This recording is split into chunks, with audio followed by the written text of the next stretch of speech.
So I take a small break from Albion Online, and guess what happens?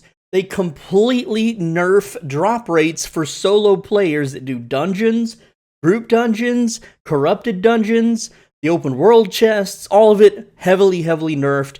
The only people that are going to benefit from this change are people that sell high-end items on the black market and people that are in guilds and people that do the ZVZs and loot those really big Avalonian chests, the big world medium and large chests, or if you get lucky and get a legendary chest, they should have slightly more stuff in them. But let me show you what I'm talking about, and then I'm going to show you 3 different dungeon sessions and just how bad the drops have gotten.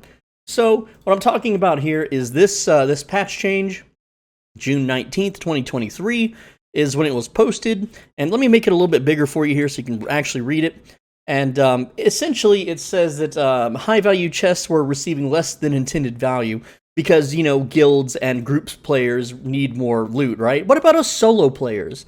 You know, what, they don't care. SBI does not care about us solo players one bit. And the chests have heavily gotten nerfed. I'm going to show you in just a bit.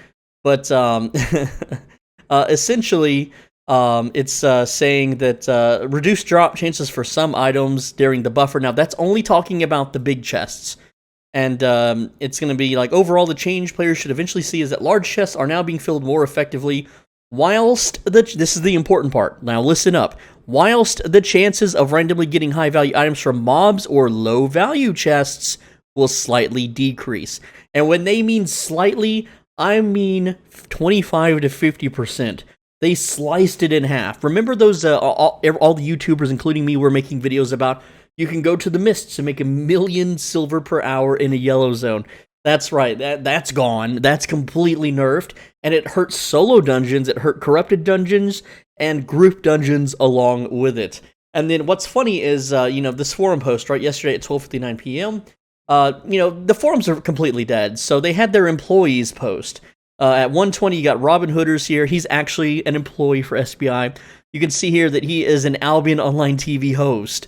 Oh yeah, of course. And of course he's going to be, you know, sucking the thread off. He's going to be like, yes, these changes are so good. Good change, guys. Thumbs up. Oh, happy face. Haha. And then, of course, you got Bogle, who is also an employee. This is so scummy that they just have their employees, you know, propping up the post. You know, all the actual people that probably talk shit about this change probably got their post deleted, probably got temp banned. I don't know, but they've done it before. I can't post on the forums, obviously, but this guy is also an Albion TV host, so, you know, he's talking about it. And finally, we got some normal people, but when I see normal people, I mean people that just, they post a little too much, 1,500 posts, 1,100 posts. This guy, it was his first post, possibly a plant, but regardless, that's the change that we're talking about today. And what I'm going to do now is I'm going to show you 3 runs. I'm going to speed them up so you're not sitting here watching me for 30 minutes at a time. First up is a solo dungeon, and then a group dungeon, solo of course, both tier 5 yellow zones, and then a stalker corrupted dungeon, not one dungeon, but 30 minutes worth. That's like 4 runs for me because I can speedrun them. So let's go. First up, we have solo dungeons. Now I am using the one-handed crossbow crypt candle, Spectre Jacket 8.4 speed clearing set, so I can basically 1 to 2 shot every single thing in these dungeons super easily. And I'm also using one of the fastest mounts, the fastest gallop in the game to find more dungeons.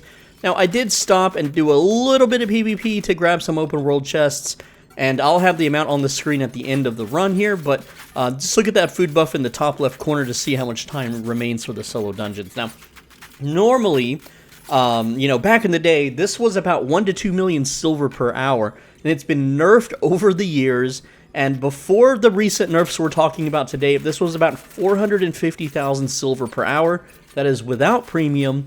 And now, I'll go and spoil it for you, but it's only around 300,000 silver per hour now. Also, a few little bots there, just to report out, which I don't think they're really handling bots at the moment. They're trying to find some sort of technical workaround instead of manually banning them all. But, I mean, come on, if people in, like, retail stores can manually hang 15,000 price tags every single week, then one guy sitting at a computer can manually ban 15,000 bots each week. It's not that hard, guys. Get it taken care of. But solo dungeons, not only were they not worth doing for either fame, loot, or silver, or items, they're even worse now. Solo players are absolutely getting the shaft. They are more and more getting pushed away from this game, and you hate to see it. So next up now is the group dungeons. Now this is soloing a group dungeon. I did include the run to the group dungeon here. And I just popped a tier 5 mapped group dungeon. And group dungeons, you know, I can solo them pretty darn quickly. Now I will say that group dungeons normally make me about 1 million silver per hour. And that's because I have full 8.4 Shadow Caller, and I can just blow these mobs up super duper quickly. You get lots of fame doing this. I think I got like 2 million combat fame credits doing this, but this is about the loot.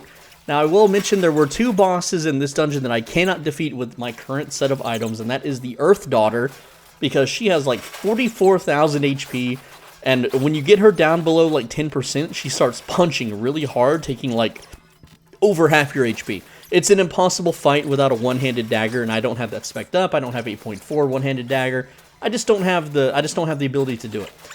The other boss is Arthos, and the reason he can't solo him is because he has a heal over time mechanic when you get him low enough, and I can't out DPS his heal over time, and I can't stop his heal over time with Shadow Caller or Nature Staff builds.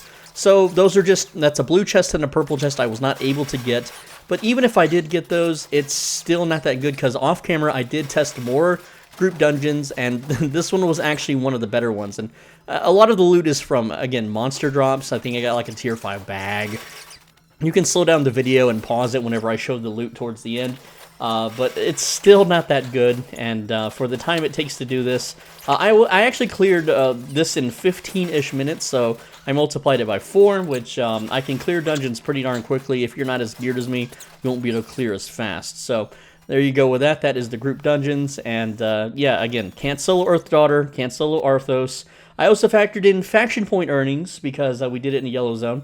Now this is corrupted dungeons, okay? I'm using a one-handed curse, torch, cleric robe, mage cowl, soldier boots, and I am not PvPing other players. I am just rushing through, killing the bosses. Each dungeon clear takes 6 to 7 minutes depending on the layout. And this normally is, without premium by the way, is around 800,000 silver per hour. And it's super quick and easy, and that's without being invaded, of course, if I get invaded. Now, I did get downed one time right there, if you just saw that. That's because I did not respect those exploding bats. I stood in their AoEs thinking I was a baller, but apparently they blew my character to bits. Luckily for us in Albion, death is not permanent unless you are killed by other actual players, for whatever reason that is.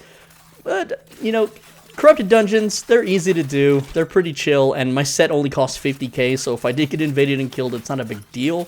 But the fact is, this run was not that good. It was not even close to 800k per hour. It was probably under half that. So if anything, Corrupted Dungeons did get the worst of it. Now, I will also mention that one entire Corrupted Dungeon was all tome chests, except for the last boss, of course. The final boss of the dungeon will never drop a tome chest, but the other 3 bosses. But that's the video. Sorry for not uploading in a while. I've been playing Diablo 4, and I'm going to continue to play it, but I can't make guides for that until I'm max level. Anyway, guys, hit the like button, leave a comment. I read every comment. Make sure you're subscribed so you don't miss the next video. On the right side of your screen is a video you should absolutely click it. If you don't click it, you're going to be able to talk super slow.